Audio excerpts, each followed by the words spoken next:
dalam agama menjolimi hak saya. Dan percayalah, sebagai penutup, yang kalau Anda menjolimi saya, yang Anda lawan adalah Tuhan yang Maha Kuasa, Maha Esa. Dan saya akan buktikan satu persatu dipermalukan nanti. Terima kasih. Ayo bunuh Ahok, ayo bunuh Ahok sekarang juga. Ayo bunuh Ahok. Kita lengsarkan Ahok karena Ahok musuh Islam, betul? Ahok musuh, Ahok musuh, Ahok musuh. Siap lengsarkan Ahok, siap berjuang. Takbir, takbir. Pak Ahok dulu juga mencalonkan diri sebagai calon gubernur di Bangka Belitung pun beliau diserang dengan ayat-ayat Al-Quran, dan waktu itu dibela oleh Gus Dur, yang Gus Dur mengatakan bahwa Al-Maidah itu tidak ada hubungannya dengan pilkada. Dan saya serius katakan memang tidak ada hubungannya dengan pilkada. Ya kita jujur aja ngomong, kalau Anda mau jadi presiden, wakil presiden, satu-satu cara harus dicalonkan oleh partai politik. Nah kalau tanya sama saya, kamu mau jadi politisi, mau jadi apa sih? Ya kalau nggak beres negara ini, ya saya mau jadi presiden. Kan cuma jadi presiden bisa cepat membereskan itu. Yang jadi masalah, partai politik ketakutan dong nyalonin saya, karena saya kan dianggap tukang bikin onar gitu kan. Kalau nggak ada Ahok kan nggak ada yang ribut katanya. Ini pengadilan, ada di bawah kekuasaan undang-undang. Kok hak saya dirampas? Karena tidak adil majelis hakim. Sidang online ini kan hanya berdasarkan perma. Perma itu sendiri ada dua alternatif, ada offline dan ada online. Kalau majelis hakim ingin mengambil online, harus dengan persetujuan terdakwa. Fakta tentang pernyataan ini yang menurut saya belum terelaborasi dan belum didiskusikan secara publik. Yang muncul hanyalah bahwa seakan-akan Pak Ahok itu sudah masuk pada posisi menista agama atau menodai agama. Padahal kebenaran pernyataan ini sendiri belum pernah diuji. Apakah benar? Jadi pertanyaannya adalah, apakah benar ada kelompok orang yang menggunakan Al-Maidah sebagai alat politik mereka untuk menolak kandidat-kandidat yang di luar dari agama Islam? Apakah saat ini ada atau tidak? Misalnya di DKI Jakarta khususnya. Menyatakan terdakwa Insinyur Basuki Cahayapurnama alias Ahok terbukti secara sah dan meyakinkan bersalah melakukan tindak pidana penodaan agama, menjatuhkan pidana kepada terdakwa oleh karena itu dengan pidana penjara selama 2 tahun. Kalau saya sebut Ahok dan konco-konconya jawab hancurkan atau lengserkan. Setuju? Setuju? Umat Islam, umat Islam, tokoh Islam, ormas Islam, umat Islam. Bahwa ada orang yang mengatakan bahwa Al-Maidah itu berhubungan dengan katakanlah sebagai panduan bagi umat Islam untuk memilih pemimpin. Itu saya bilang kata aulia dalam Al-Maidah itu artinya bukan pemimpin. Kenapa orang kemudian mengartikan ke pemimpin? Itu memang sempat terjadi. Saya berani mengatakan itu kesalahan, secara kesalahan linguistik yang buktinya juga sekarang Kementerian Agama merevisi kan. Kalau tidak mengakui sebagai kesalahan, kenapa harus direvisi? Banyak media massa yang meliput sejak awal hingga akhir kunjungan saya, dan bahkan disiarkan secara langsung yang menjadi materi pembicaraan di Kepulauan Seribu. Tidak ada satupun yang mempersoalkan, keberatan, atau merasa terhina atas perkataan saya tersebut. Bahkan termasuk pada saat saya diwawancara setelah dialog dengan masyarakat Kepulauan Seribu. Insyaallah usai aksi kita hari ini akan dilakukan langkah-langkah cepat, langkah-langkah konstitusional untuk segera menghentikan Ahok, saudara. Takbir, takbir, takbir. Mohon izin majelis, karena kita masih sesuai dengan penetapan nomor 221 di mana persidangan dilakukan secara online, kami mohon untuk agenda sidang ini tetap dilanjutkan untuk membaca dakwaan. Terima kasih majelis. Namun baru menjadi masalah 9 hari kemudian, tepatnya tanggal 6 Oktober 2016, setelah Buniyani memposting potongan video sambutan saya dengan menambah kalimat yang sangat provokatif, barulah terjadi pelaporan dari orang-orang yang mengaku merasa terhina. Padahal mereka tidak pernah mendengar langsung, bahkan tidak pernah menonton video sambutan saya secara utuh. Ada orang-orang yang menggunakan itu sebagai alat kampanye politiknya. Kalau itu ada, maka pernyataan Pak Ahok menjadi terbukti secara faktual. Pengamat politik Burhanuddin Mutadi menghitung apabila mantan Gubernur DKI Jakarta Basuki Cahayapurnama atau Ahok dimajukan menjadi calon wakil presiden atau cawapres. Direktur Eksekutif Indikator Politik Indonesia itu mengatakan bahwa di luar nama-nama cawapres potensial, nama Ahok memang kerap disebut publik untuk maju sebagai cawapres. Perhatikan, kita mau tanya, kita datang buat berunding sama Ahok atau lengserkan Ahok? Berunding atau lengserkan? Dasar Ahok goblok. Betul? Betul?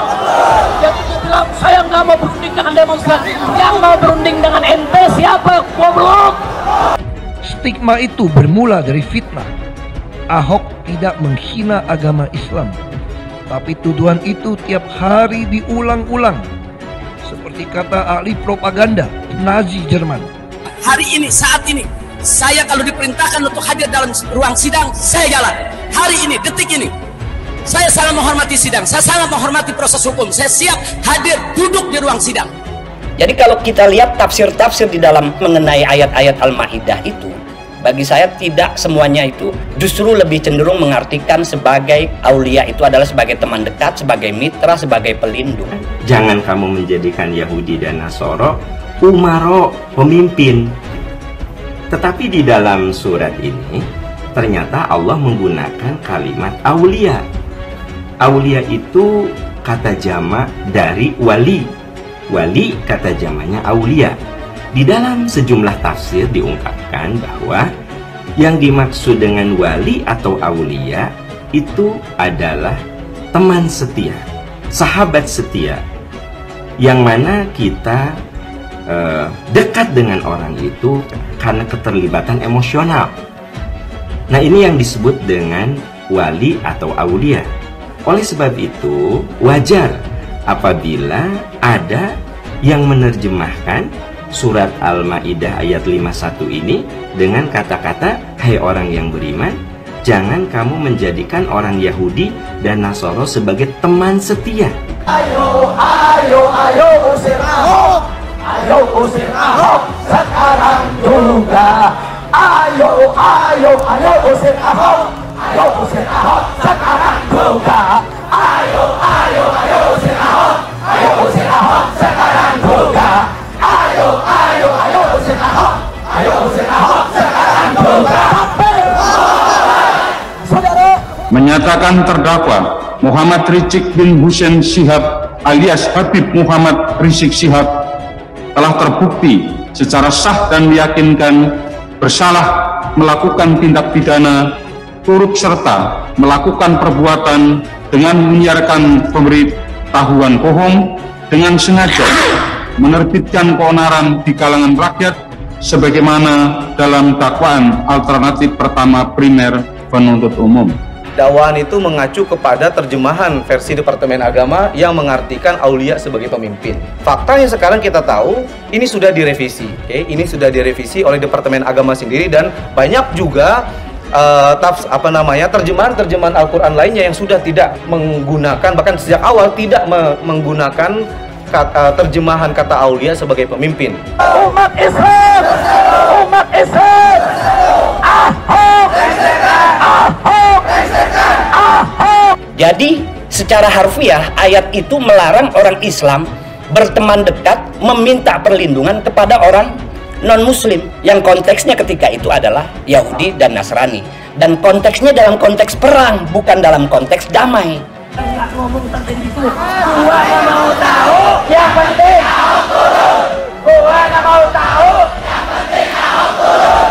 Gua nggak mau tahu. Yang penting Ahok turun. Gua nggak mau tahu. Yang penting Ahok turun. Gua nggak mau tahu. Yang penting Ahok turun. Gua nggak mau tahu. Yang penting Ahok turun. Gua nggak mau tahu. Yang penting Ahok turun. Gua nggak mau tahu. Yang penting Ahok turun. Gua nggak mau tahu. Yang penting Ahok turun. Tapi teman dekat, misalnya ahbab begitu ya kalau bahasa Arabnya, bahwa masih ada orang menerjemahkan kata aulia sebagai pemimpin, oke, itu satu hal, tapi ini membuka ruang penafsiran. Persoalannya ini ada isu sensitif disampaikan oleh tokoh politik yang sudah lama diincer gitu oleh lawan-lawannya untuk terperosok. 2. Menjatuhkan pidana kepada terdakwa oleh karena itu dengan pidana penjara selama 4 tahun. Bahwa tafsir-tafsir yang ada itu sama sekali tidak ada yang berbicara bahwa ayat Al-Maidah, terutama kalimat aulia itu berarti pemimpin. Bahkan terjemahan Al-Quran dari berbagai bahasa itu tidak ada yang menerjemahkan kata aulia itu sebagai pemimpin. Assalamualaikum warahmatullahi wabarakatuh. Jumpa lagi dengan kami di channel Nafas Pembaharuan. Para sahabat sekalian, Pilkada DKI 2017 lalu memang cukup kontroversial dan kerap disebut sebagai pilkada paling brutal dalam sejarah demokrasi di Indonesia. Karena dengan desakan dari banyak sekali pihak, Basuki Cahayapurnama alias Ahok berhasil dijebloskan ke penjara dan mendekam selama 2 tahun lamanya. Meskipun saat itu Ahok divonis bersalah, banyak pihak termasuk dirinya meyakini bahwa dirinya tidak bersalah. Sayangnya, akibat tekanan massa yang begitu besar dalam demo aksi bela Islam 212 pada 12 Desember 2016 lalu, saya kira kita tidak ada membedakan partai Islam non-Islam. Saya hanya menawarkan kalau Anda merasa saya bekerja dengan baik, dengan jujur, saya tawarkan Anda mau ikut dukung saya atau tidak. Kalau Anda tidak mau dukung saya, silakan cari lawan saya. Biar orang Jakarta mendapatkan gubernur terbaik dari yang terbaik, bukan dari yang buruk dari yang terburuk. Itu aja. Saya juga tidak suka berpartai berpolitik itu menghitung pakai partai Islam, non-Islam atau agama. Kalau saya menghitung itu, saya tidak akan pernah berani mencalonkan diri jadi bupati di Belitung Timur yang 93% Islam dan 55% fraksi DPRD dikuasai oleh partai Islam. Jadi saya nggak benar, saya hanya berpikir saya berani jadi pejabat. Saya yakin masih banyak orang yang ingin pejabat jujur. Masih banyak orang ingin pejabat yang bisa membuktikan hartanya dari mana, yang bisa membuktikan kerja nyata. Saya yakin itu. Cuma Jakarta ini agak beda, karena 50% plus 1. Nah kita lihat aja hasilnya gimana.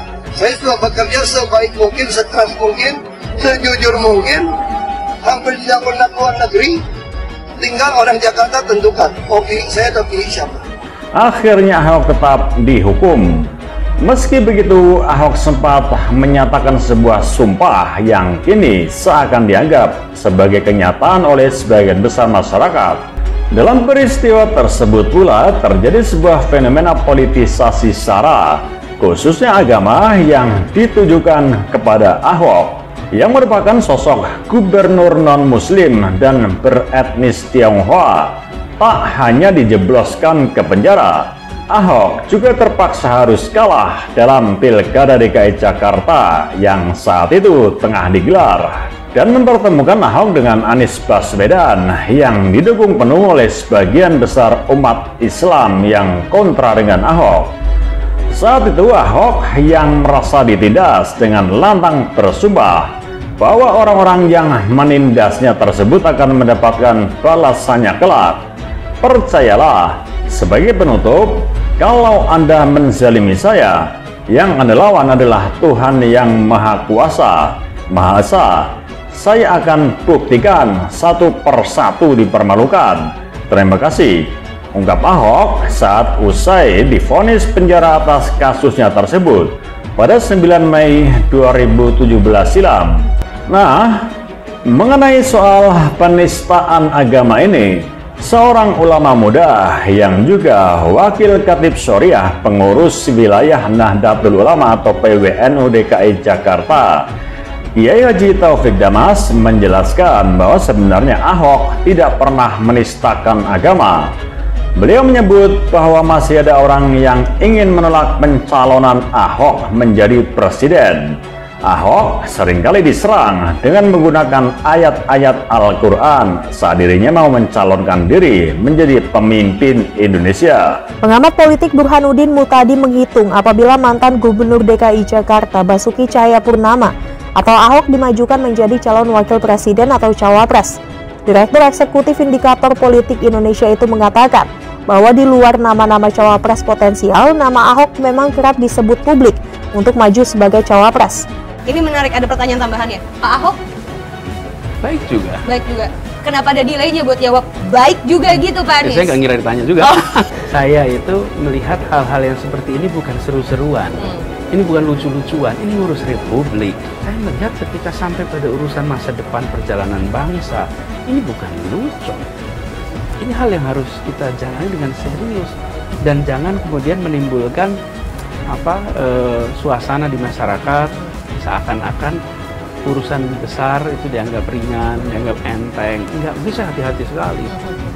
Kiai Haji Taufik Damas juga menjelaskan bahwa kata-kata aulia yang terdapat dalam surat Al-Maidah bukanlah berarti pemimpin, tetapi lebih mengarah kepada teman dekat atau mitra.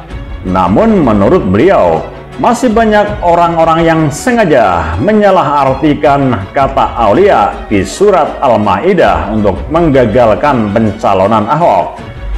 Jika mau jujur, sebenarnya para ustadz palsu dan juga cucu nabi palsu, diantaranya Rizik Syihab dan kawan-kawan, mereka sudah tahu bahwa yang dimaksudkan dalam surat Al-Maidah bukanlah pemimpin. Namun ayat tersebut mereka pelintir, sehingga seakan-akan surat Al-Maidah ayat 51 itu memang melarang umat muslim untuk memilih pemimpin non-muslim. Padahal nyatanya masih banyak negara-negara lain yang dipimpin oleh non-muslim, tetapi banyak rakyatnya yang muslim. Jadi sebenarnya Rizik Syihab dan kawan-kawannya ini hanya memakai surat Al-Maidah di Indonesia saja dengan tujuan utama untuk menjegal Ahok agar dia tidak bisa lagi masuk ke pemerintahan. Habiskan waktu untuk fokus mengubah rekan-rekan separtai kita agar sepakat bekerja untuk rakyat, ataupun kita nggak usah persoalkan ketika mereka dengan tidak tulus bekerja untuk rakyat, hanya ingin mendapatkan suara rakyat saja di pemilu. Bagi saya nggak mau pusingin. Saya udah pernah ngalamin kok. Dalam rapat internal, saya dianggap aneh sendiri, beda sendiri. Nah, saya tak bertahan saja. Tahu rakyat satu hari akan tahu siapa yang benar. Apalagi nanti lama-lama yang tidak bekerja untuk rakyat tentu ketangkap korupsi gitu ya. Nah, itu kan satu hari. Nah, yang penting sekarang bagi saya ada berapa banyak orang ketika masuk dalam partai mau berdiri berjuang untuk rakyat, berdiri untuk kebenaran, untuk keadilan, untuk kejujuran dan kemanusiaan. Itu kita fokus itu aja, nggak usah fokus sama orang lain. Saya kira seperti itu. Tetapi mereka tidak melihat kenyataan bahwa ada muslim di negara non-muslim. Dan mereka yang muslim juga harus memilih seorang pemimpin non-muslim jika negara tersebut memiliki sistem demokrasi seperti di Indonesia. Kiai Haji Taufik Damas ini juga menyebut banyak sekarang pemuka-pemuka agama yang menggunakan ayat-ayat Al-Quran dalam berpolitik. Sedangkan seharusnya agama itu tidak boleh dicampur adukan dengan politik. Karena jika dicampur adukan, maka suatu negara akan hancur. Kami yang nggak tahu apa-apa tentang masalah politik, kami malah diikut-ikutin masalah politik. Loh, saya memang sahabat Ganjar, tapi nggak ada unsur politik di sini. Saya nggak ngerti maksudnya. Dan yang memang kebetulan yang menyembelih memang dari orang-orang Pak Ganjar.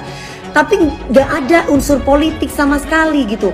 Emang saya selama ini kita sebut nama Pak Ganjar ke warganya Bapak kan enggak gitu loh. Nah, saya nggak ada unsur siapalah siapa. Kenapa gitu? Akhirnya saya di Instagram saya tulis di situ karena memang kan depan rumah saya kan memang burnernya apa sih itu? Balihonya Pak Anies.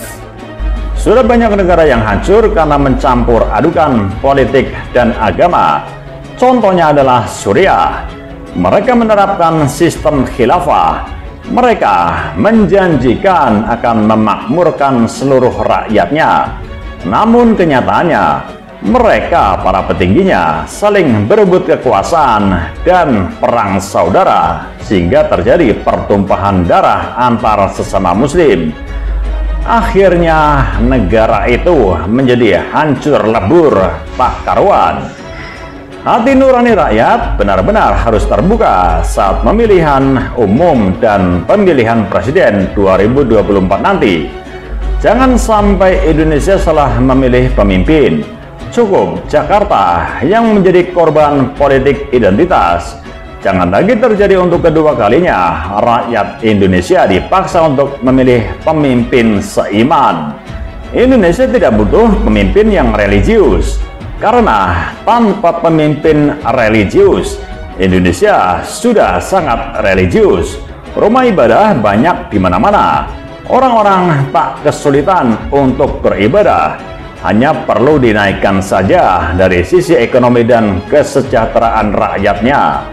Oleh karena itu, Indonesia perlu pemimpin yang bisa membawa Indonesia maju dan membuat rakyat sejahtera. Bukan pemimpin yang hanya sekadar religius belaka, tetapi tidak mampu berbuat apa-apa alias tidak mampu bekerja. Tapi saya nggak ada saya colek-colek Bapak Anies. Nggak ada saya colek-colek warga apapun tentang mau Pak Anies. Saya nggak ngerti tentang politik Pak Ustadz. Ada ucapan yang mengarah ke situ Ibu memang sebelumnya. Loh, ini saya di Instagram ini banyak loh. Ini gara-gara lah sekarang kalau marah karena kenapa? Logikanya. Pak RT-nya marah. Pak RT-nya marah. Ini kenapa? Kan kita mau bagi-bagi daging. Iya, kaitannya apa sama kaitannya apa? Saya nggak ngerti politik kok. Kaitannya apa? Apa karena apa kok marah itu kenapa? Marahnya itu kenapa? Gitu doang sih. Enggak gini. Oh, saya mau. Saya mau Pak. Saya mau Pak Ustadz. Dipertemukan besok boleh, mumpung lagi Idul Adha. Ayo, kalau memang mau berjabat tangan, kita saling memaafkan sesama muslim, nggak apa-apa. Cuman tolong nggak usah bilang bos-bosan di sini. ART saya nggak ada. Saya tidak pernah merasa diri saya majikan. Saya tidak pernah merasa diri saya bos. Saya tidak pernah merasa diri saya siapa.